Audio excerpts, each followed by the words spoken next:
नमस्कार दोस्तों, आप सभी का बहुत बहुत स्वागत है टेक चिप में। दोस्तों आज इस वीडियो में हम समझने वाले हैं पोर्ट फॉरवर्डिंग के बारे में कि पोर्ट फॉरवर्डिंग क्या होती है, हम इसको कैसे यूज़ में ले सकते हैं और इसको अपने सिस्टम में या अपने राउटर के अंदर कैसे कॉन्फ़िगर कर सकते हैं। तो ये सारी चीज़ आप इस वीडियो में आज देखने वाले हैं।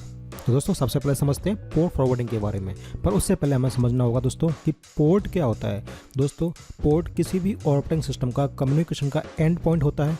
ये एक लॉजिकल कनेक्शन है जिसका यूज़ इंफॉर्मेशन या डाटा पैकेट्स को एक्सचेंज करने में किया जाता है किसी प्रोग्राम, डिवाइस या सर्विस द्वारा। कुछ एप्लीकेशन किसी विशिष्ट पोर्ट नंबर के द्वारा जुड़ी हुई रहती हैं। कोई भी सर्विस किसी विशिष्ट पोर्ट नंबर जो कि 0 से लेकर 65535 में से कोई भी हो सकता है के द्वारा डाटा सेंड या रिसीव करती हैं।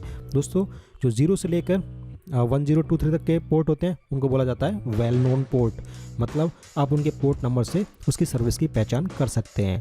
जैसे कि 21 FTP पोर्ट के लिए, 25 SMTP के लिए, 80 HTTP के लिए, 443 HTTPS के लिए। तो दोस्तों इस तरह की काफ़ी सारी लिस्ट इसमें मौजूद है, आप ये देख लीजिए। मैंने ये लिस्ट भी प्रोवाइड करवा दी है कि कौन सा पोर्ट नंबर किस सर्विस को रिप्रेजेंट करता है। और दोस्तों जो पोर्ट 1024 से लेकर 49151 तक के रजिस्टर जो पोर्ट होते हैं उनको वेंडर अपनी एप्लीकेशंस में यूज कर सकते हैं, और इससे ऊपर के जो भी पोर्ट हैं वो डायनामिक या प्राइवेट पोर्ट्स के तौर पर यूज किए जाते हैं। तो दोस्तों अब समझते हैं कि पोर्ट फॉरवर्डिंग क्या होता है। पोर्ट फॉरवर्डिंग हमें किसी प्राइवेट नेटवर्क पर किसी विशिष्ट कंप्यूटर या सर्विस से कनेक्ट कराने या कम्युनिकेशन कराने की सुविधा प्रदान करता है। पोर्ट फॉरवर्डिंग या पोर्ट मैपिंग नेट की एप्लीकेशन होती है जो कि कम्युनिकेशन रिक्वेस्ट को किसी एक एड्रेस पर रिडायरेक्ट करती है। इसका यूज किसी सर्विस में, जैसे कि रिमोट डेस्कटॉप कनेक्शन, मतलब आप अपने सिस्टम को कहीं भी बैठकर एक्सेस कर सकते हैं, या ऑनलाइन मल्टीप्लेयर गेमिंग में, या किसी डिवाइस को रिमोटली एक्सेस करने में, जैसे कि आपका CCTV कैमरा, या किसी पर्टिकुलर डिवाइस से डाटा सेंड करने में या रिसीव करने में। ऐसे अनेकों कामों में पोर्ट फॉरवर्डिंग का यूज होता है। दोस्तों पोर्ट फॉरवर्डिंग हमारे नेटवर्क पर अनवांटेड ट्रैफिक को रोकने में भी मददगार साबित होता है। मान लीजिए दोस्तों आपको अपने नेटवर्क पर बाहर से डाटा सेंड या रिसीव करने की जरूरत पड़ती है। यदि आप पोर्ट फॉरवर्ड नहीं करेंगे तो उस डाटा को रिसीव नहीं कर पाएंगे, क्योंकि वो डाटा निकलता है फॉरवर्ड में से होकर, बिना परमिशन के वो डाटा फॉरवर्ड में से होकर नहीं जा सकता। तो दोस्तों इसका सोल्यूशन है पोर्ट फॉरवर्डिंग। तो दोस्तों हम पोर्ट फॉरवर्डिंग को एक एग्जाम्पल के द्वारा समझने की कोशिश करते हैं कि किस तरह से काम करता है। ये देखिए दोस्तों, ये आपका एक प्राइवेट नेटवर्क है, आपके घर का या ऑफिस का, ये आपका राउटर या मॉडेम, और ये डिवाइसेस हमारे मॉडेम से कनेक्टेड हैं। तो दोस्तों जो भी डिवाइस इस मॉडेम से कनेक्ट होगी उसको असाइन होगी एक लोकल IP। जैसे कि ये मेरी पहली डिवाइस है, इसको लोकल IP असाइन हुई है 192.168.1.101।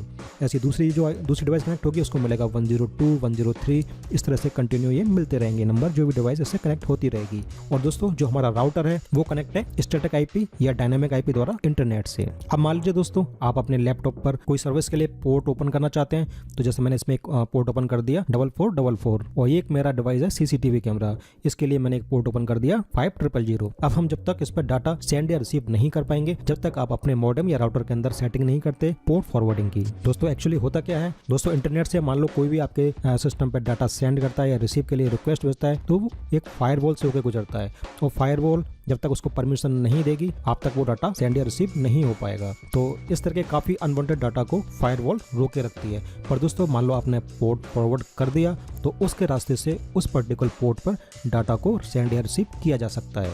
तो जैसे ही आप अपने मॉडेम के अंदर ये कॉन्फ़िगरेशन करते हैं तो फॉरवर्ड के अंदर एक रास्ता बन जाएगा जिसमें से कोई भी बाहर से उस पर्टिकुलर पोर्ट को पॉइंट करके कोई भी डाटा भेजता है तो आप अपने सिस्टम पर आसानी से उसको रिसीव कर सकते हैं या सेंड कर सकते हैं। जैसे ये राउटर से कोई भी डिवाइस कनेक्ट होती है तो उसको एक लोकल IP असाइन होती है, पर मॉडेम जो कनेक्ट रहता है वो डायनामिक या स्टैटिक IP से कनेक्ट रहता है इंटरनेट से।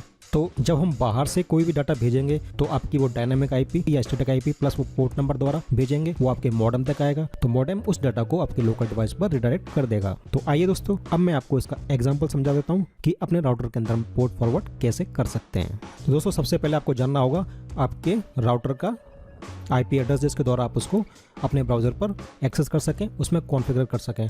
तो इसके लिए आप देखो सिंपल से कमांड प्रॉम्प्ट ओपन कीजिए और इसमें लिखिए आप IP config। अब देखिए दोस्तों ये IP वर्जन 4 एड्रेस आ रहा है, ये आपका लोकल IP है, और जो डिफॉल्ट गेटवे आ रहा है ये आपके राउटर की IP है। तो आप इस IP द्वारा अपने राउटर के अंदर कोई भी कॉन्फ़िगरेशन कर सकते हैं। अब देखिए दोस्तों कई सारे राउटर्स ऐसे होते हैं जो कि डिवाइस के MAC एड्रेस द्वारा पोर्ट फॉरवर्ड करते हैं, पर दोस्तों ज्यादातर जो राउटर्स हैं वो IP के द्वारा ही पोर्ट फॉरवर्ड करते हैं। तो दोस्तों तो इसके लिए आपको ये लोकल IP अपनी डिवाइस पर फिक्स करनी पड़ेगी। जब भी आप अपने राउटर से कनेक्ट करें तो आपको यही आईपी असाइन हो। आप यदि ऐसा नहीं करते, मान लीजिए इससे पहले कोई डिवाइस कनेक्ट हो जाती है, तो ये आईपी उस डिवाइस को असाइन हो जाएगी, और जो पोर्ट ओपन है आपकी इस डिवाइस के अंदर ओपन है, तो कोई भी डाटा आएगा आप उसको रिसीव नहीं कर पाएंगे। तो इसके लिए आपको ये लोकल आईपी अपनी डिवाइस पर फिक्स करनी पड़ेगी। तो दोस्तों इसके लिए हम सबसे पहले जाएंगे नेटवर्क एंड शेयरिंग सेंटर, इसके बाद जाएंगे चेंज अडेप्टर सेटिंग के ऊपर, और जिससे भी आपका नेटवर्क कनेक्ट है आपके वाईफाई से या इथरनेट से, उसकी प्रॉपर्टी पे जाइए। प्रॉपर्टी पे जाने के बाद आप क्लिक कीजिए इंटरनेट वर्जन 4 के ऊपर, प्रॉपर्टी पे क्लिक कीजिए या डबल क्लिक कर दीजिए, और यहाँ आप अपनी लोकल आईपी को फिक्स कर सकते हैं। जैसे मैं इसको आईपी देना चाहता हूँ 192.168.1.105, ये टाइप कर दीजिए। इसके बाद सबनेट मास्क जो डिफ़ॉल्ट आ रहा है वो रहने दीजिए, और डिफ़ॉल्ट गेटवे के अंदर अपने राउटर की आईपी लिख दीजिए 192.168.1.1, और डीएनएस के अंदर या तो अपना डीएनएस सर्वर की आईपी लिख दीजिए। यदि आपको नहीं मालूम तो आप सिंपल से अपने राउटर की आईपी इसमें डाल दीजिए और ओके कर दीजिए। अब दोस्तों ये डिवाइस जब भी आपके राउटर या मॉडेम से कनेक्ट होती है तो हमेशा उसको यही आईपी असाइन होगी, और आप इसमें आसानी से पोर्ट फॉरवर्ड कर सकते हैं। तो ब्राउज़र ओपन कीजिए और इसमें टाइप कीजिए अपनी राउटर की आईपी 192.168.1.1। यहाँ अपने राउटर का यूज़र नेम एंड पासवर्ड, यदि आपको ये नहीं मालूम तो अपने राउटर के मैनुअल में जाके देख लीजिए, उसमें ये लिखे रहते हैं। इसको आप अपने यहाँ पे जाके चेंज भी कर सकते हैं। ये मैं पोर्ट फॉरवर्ड वाले पेज पे आ गया, इस पर क्लिक करूँगा मैं ऐड पे। ऐड पे जाने के बाद आप इसमें से कोई भी सर्विस सेलेक्ट कर लीजिए। यदि आप अपनी कस्टम सर्वर का नाम देना चाहते हैं तो कस्टम सर्वर पर क्लिक कीजिए और कोई भी सर्वर का नाम डाल दीजिए। यहाँ अपनी लोकल आईपी डालिए जो हमने फिक्स की थी। जो पोर्ट आप ओपन करना चाहते हैं वो पोर्ट नंबर डालिए। यहाँ प्रोटोकॉल सेलेक्ट कीजिए, टीसीपी, यूडीपी या बोथ रख लीजिए। इसके बाद क्लिक कर दीजिए सेव एंड अप्लाई। ये दोस्तों आपका पोर्ट फॉरवर्ड हो जाएगा। ये जो सेटिंग्स हैं अलग राउटर्स के लिए अलग अलग हो सकती हैं। आपको ज़रूरी नहीं है कि आपके दूसरे राउटर पर ही ऐसा पेज देखने को मिले, उसमें आपको कुछ अलग टाइप का पेज देखने को मिलेगा, पर जो बेसिक कंसेप्ट है वो यही है। आप इस तरह से किसी भी राउटर के अंदर अपना पोर्ट फॉरवर्ड कर सकते हैं। अब दोस्तों मैं आपको एक एग्जांपल और दिखाता हूँ मैक एड्रेस द्वारा। आप अपनी आईपी फिक्स नहीं करना चाहते, आपका राउटर मैक एड्रेस को सपोर्ट करता है पोर्ट फॉरवर्डिंग के लिए, उसको आप कैसे करेंगे। अब मैं अपने दूसरे राउटर से कनेक्ट होता हूँ। ये देखिए, ये मैंने अपना जियो का राउटर ओपन कर लिया। इस पर लॉगिन कर लीजिए अपने यूज़र नेम एंड पासवर्ड से। इसके बाद जाइए आप सेटिंग के अंदर। सेटिंग में जाने के बाद आप जाइए गेम एंड एप्स मैनेजमेंट के अंदर। यहाँ मिलेगा आपको पोर्ट फॉरवर्ड, इसको इनेबल कर दीजिए। अब देखिए इससे जो भी डिवाइस कनेक्ट होंगी उनकी लिस्ट आ जाएगी। आप सिंपल से जिस पर भी पोर्ट फॉरवर्ड करना चाहते हैं उस पर क्लिक कर दीजिए। देखिए यहाँ इसका ऑटोमेटिक मैक एड्रेस आ जाएगा। यहाँ आप अपना सर्विस का नाम डालिए और जो पोर्ट आप ओपन करना चाहते हैं वो पोर्ट नंबर डाल दीजिए और अप्लाई कर दीजिए। उसके बाद दोस्तों ये पोर्ट फॉरवर्ड हो जाएगा। अब मान लीजिए दोस्तों कई राउटर्स ऐसे होते हैं कि उनमें आपको ये सेटिंग देखने को मिलती नहीं है, कि आप कहीं भी ढूंढेंगे आपको पोर्ट फॉरवर्ड का ऑप्शन उसमें दिखाई देगा ही नहीं। ये देखिए मैं आपको दिखाता हूँ। ये जो मेरा राउटर है इसमें आपको कहीं पे भी पोर्ट फॉरवर्ड का ऑप्शन दिखाई नहीं देगा। दोस्तों यदि आप नॉर्मल यूज़र हैं तो आप इसके अंदर पोर्ट फॉरवर्ड नहीं कर पाएंगे, क्योंकि आपको उसमें कोई सेटिंग देखने को मिलेगी नहीं। तो ऐसी कंडीशन में क्या करें? तो दोस्तों इसके लिए मैं आपको एक सॉल्यूशन बताता हूँ। मैं आपको बताता हूँ एक सिंपल सा सॉफ्टवेयर। आप एक उस सॉफ्टवेयर द्वारा किसी भी राउटर के अंदर पोर्ट फॉरवर्ड कर सकते हैं बड़ी आसानी से।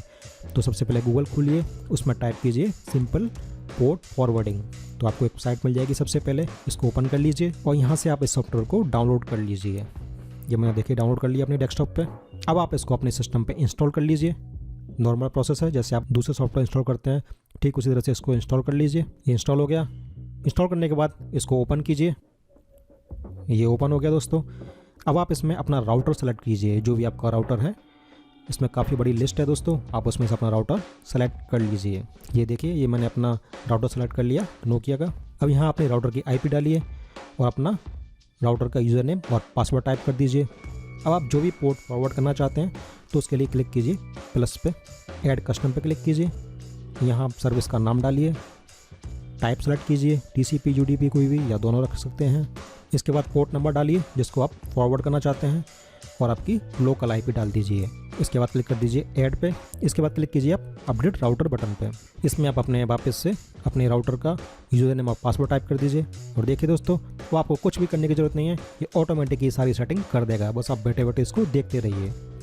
ये देखिए दोस्तों पोर्ट फॉरवर्ड हो गया।